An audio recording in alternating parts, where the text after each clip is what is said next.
Hi everyone! Nandito tayo ngayon sa Barangay Panungyan, Mendez, Cavite. So ito is lupa ng ating client. Ito, sold na to, gagawa na rin siya ng house. Tapos ito guys, magiging kalsada to. This will be a barangay road. Ayun, sold na din yung ating lot doon with the house, gagawa ng house. So we have here naman, ito, house and lot package, 296 square meter guys, for only 5 million pesos, house and lot package siya. Free transfer title, lalagyan din siya ng bakod. Tapos the house design of this house will be like this. Ayan siya. Tapos ang down is just 2 million.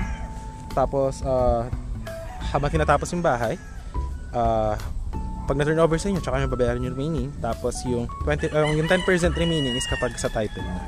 So yun, ito turn over yun sa inyo with parking, 2 bedrooms, 2 bathrooms, tapos meron pa yang car garage, tsaka 16 square meter na dirty kitchen. So ito siya. Yan, ito yung ating property.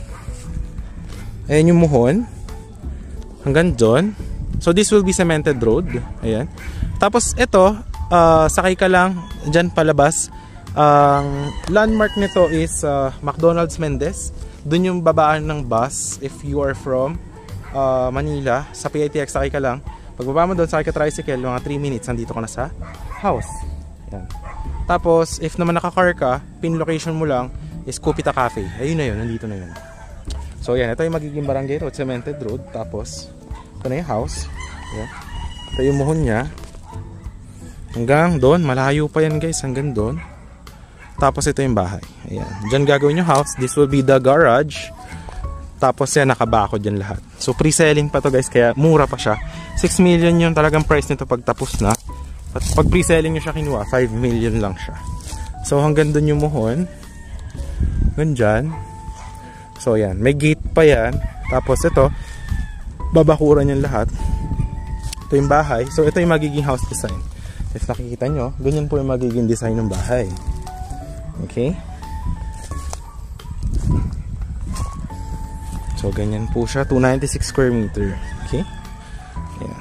Tapos yung doon sa likod will be 16 square meter na what do you call this?